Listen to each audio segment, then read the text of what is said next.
जय श्री राम दोस्तों। आज मैं केतु अगर किसी की कुंडली में सप्तम भाव में बैठा है तो वहाँ पर क्या रिजल्ट देता है उसके बारे में बोल रहा हूँ। देखिए, सप्तम भाव किसी के लिए भी बहुत ही कॉम्प्लिकेटेड भाव है, क्योंकि इसके बारे में कुछ भी बोलना सामने वाले को नाराज़ करना हो सकता है।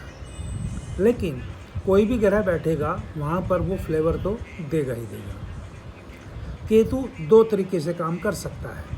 केतु आपको, जैसा कि हम सब जानते हैं, डिटैचमेंट का कारक है और तकरीबन यहाँ पर सभी लोगों ने केतु का सप्तम भाव में नेगेटिव रिजल्ट बोला है। लेकिन मैं मना नहीं कर रहा हूँ। वो व्यक्ति की अगर एनर्जी ऐसी है कि वो डिटैचमेंट की बजाय चीज़ों से अटैच्ड है, जैसे स्पिरिचुअलिटी से अटैच्ड है, अपने केतु के संबंधित कार्यों से अटैच्ड है, तो उसके वैवाहिक जीवन में कभी भी कोई दिक्कत नहीं आती है, उसके पार्टनरशिप में कोई दिक्कत भी नहीं आती। अब देखना ये है कि केतु के काम क्या है। केतु के काम वो हैं जो एक काम को कई पार्ट्स में किया जा सकता है और सारा काम आपको नहीं करना है। तो यानी समझ लीजिए, एक 100% का काम है, 30% आपने काम किया, 90 हुआ, एक 10% किसी और ने कर दिया।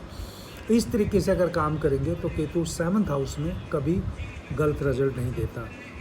तब व्यक्ति के पास वेल्थ भी आती है, मैरिज की हैप्पीनेस भी आती है। तो इसलिए वो 7th हाउस में उन्हीं को ज़्यादा गल देता है रिजल्ट, जो बहुत अटैच्ड हो जाते हैं, अपना काम स्वयं करना चाहते हैं, दूसरे का काम पसंद नहीं आता है।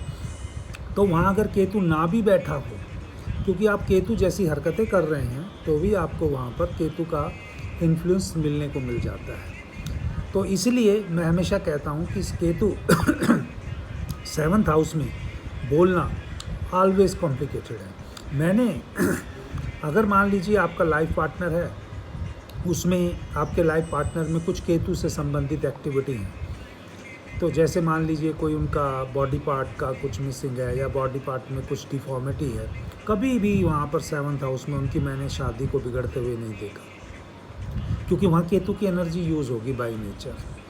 इसी प्रकार से अगर मान लीजिए कोई, अगर मैं नहीं कहता कि आप अपने पार्टनर में हमेशा ये चीज़ें ढूंढिए, लेकिन अगर आप अपने पार्टनर के प्रति सेक्रीफाइस करते हैं, फ्लेक्सिबल हैं, उसके आगे झुक जाते हैं, उसकी बातें मानते हैं, आपके वैवाहिक जीवन में, आपकी पार्टनरशिप में, लीगल पार्टनरशिप में किसी भी प्रकार की कोई दिक्कत कभी भी नहीं आएगी। इसलिए मैं सप्तम भाव में केतु का अच्छा ही रिजल्ट बोल रहा हूँ।